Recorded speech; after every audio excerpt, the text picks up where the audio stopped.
Hi, and welcome back to the Common Sensei. And in this episode, we're going to be looking at the very real problem that while the world right now needs a Mandela, what we're getting, is Elon Musk. There's an interesting common denominator between those two, and that is that they were both born in South Africa. In fact, the high school that Elon Musk went to is about 2 kilometers in that direction from where I'm recording this. It was our voting station during the recent elections. And about 2 kilometers in that direction is Nelson Mandela Square, where there's a 20-foot statue of Mandela where tourists go all day, every day, queuing up and having their photographs taken. And that's probably about where it ends, because although Mandela was a paragon of free speech and embodied leadership, Musk, I would say, kind of misses the point on those things a little bit. And let me explain what I mean. So Musk calls himself a free speech absolutist.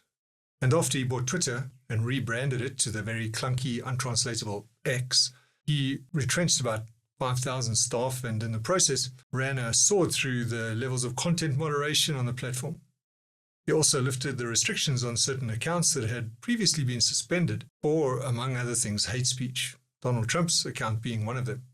Now I reckon if Mandela had allowed free speech in the way that Musk is doing, South Africa might well have experienced a bloodbath instead of a peaceful transition to democracy. As a leadership coach, I am often called on to work with the theme of authenticity, and I'll show you in a minute how that links into the idea of free speech. Many leaders want to develop that quality of being authentic.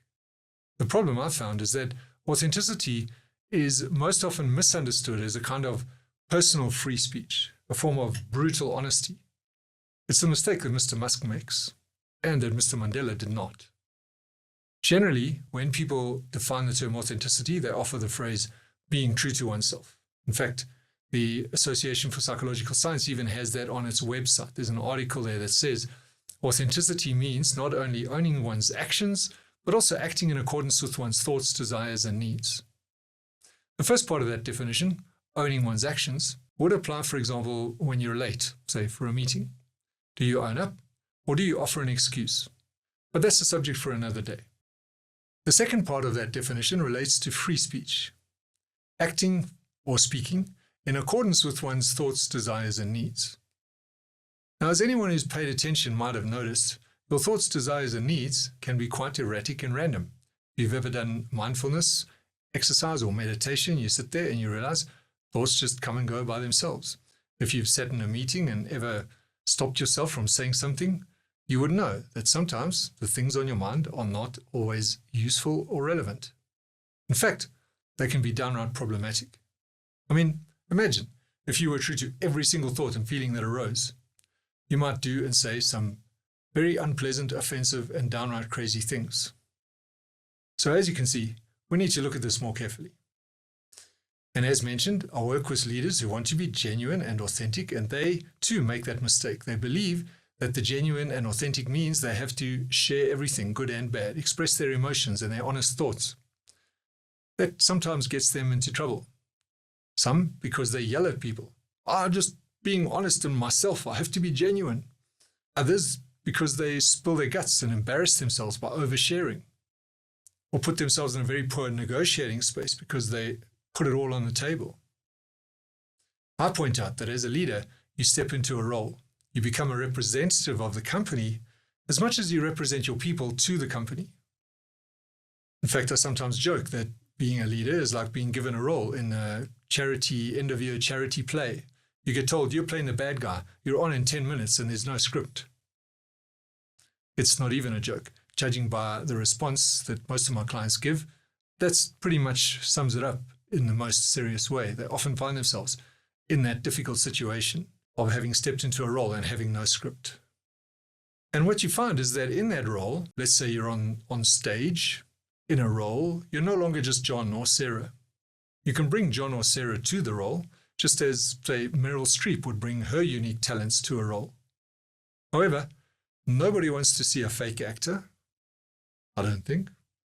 You start noticing the acting instead of being wrapped up in the play. And nor do you want Meryl to suddenly start just being herself when she's supposed to be in character. Similarly, as a leader, it's inappropriate to just blurt out things because you feel like it. People are looking at you. You represent something for them. You need to model the behavior that you want to see from them. Mandela modeled the forgiveness, tolerance, and fairness that he wanted to see, and he got that result in the world. And yes, that does mean that as a leader, well, one type of leader, you actually lose some of your rights, your personal rights. Just like Meryl in her role, you give up the right to spill your personal guts on a whim while you're in character. And using the theme of actors, I sometimes offer this analogy too. When a person becomes famous, they get tremendous benefit out of that fame. It gives them a lot of social and commercial clout. However, they are called upon to surrender some of their rights to privacy. You can't have the benefits of fame and reject the downside of being recognized and having people ask for autographs when you're out in public, for example. You also become a role model, whether you like it or not. You can intentionally embrace the role, which would be authentic, or you can resist it, which might be true to your thoughts and feelings, especially on a day when you wake up with a hangover, but that would be inauthentic in terms of the role that you've accepted and which you are drawing benefit from. Now, when you're authentic to your role, you draw your cues from the role. What I mean is, in the example of the bad guy, the role dictates how you're going to show up. I'm going to be the bad guy. I'm going to have a certain attitude. I'm going to say certain things. If somebody came to you with 2 minutes to go and say, sorry, there's been a change, you're now playing the good guy, well, you would take your cues from that and you would show up slightly differently, in a slightly more positive way. Either way, you would step into the role wholeheartedly. That's how people would believe you and become focused on the message and the role rather than on you. And you would leave your moods and your prejudices at home, your personal thoughts and feelings on the day. You step into the role. Funny thing is, as you get into it, you start to feel like the bad guy or the good guy. You almost believe it. You become so convincing. Now, all of that is not to say that your thoughts, desires, and needs should be suppressed or denied. You should be honest with yourself about them. And I mean, you should be like compulsory. You should always be honest with yourself about what you really think or feel. You must share them honestly with your spouse or with a trusted colleague before you go into a meeting. That helps. It helps you to bring your best self to the meeting. I don't feel like it, and I'm going to show up in this positive way. Notice I use the word and not but. So I'm owning the fact that I don't feel like it, and I'm going to show up this way in the meeting. I'm going to step into my role. But whether you bring those thoughts and feelings into the meeting, that piece is optional. The measure or the criterion is whether they will be useful or not. So is it useful to tell people you're angry with them because they missed their last deadline and have been underperforming, and now you want to inspire them to get it right the next time? Sometimes it might be. Other times you might choose, no, I'm going to put that aside and I'm just going to bring my positive self to the meeting. And I'm going to forget about what's happened and move on to where we need to be and represent that for them. The key is that if somebody challenges me and says, are you really so okay about it? I would then be honest. I would be willing to be honest, and I would come clean and I would say, yes, actually I am angry, and not but, and this is how I'm showing up. Here I am stepping into my role, owning the way that I really feel about it, being willing to be honest, but not necessarily spilling my guts at every opportunity. So the authenticity takes into account the context and the impact that I'm having. Are you seeing where we're going with this? An example of poor leadership is Dr. House in the series House, because he is often honest, but he's a terrible leader because he resists the leadership role. He accepts its benefits, but he doesn't reciprocate by giving up anything of himself.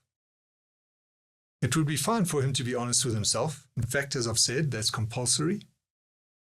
I would even recommend that he be honest with someone else, like his friend Dr. Wilson, in private, which he does too.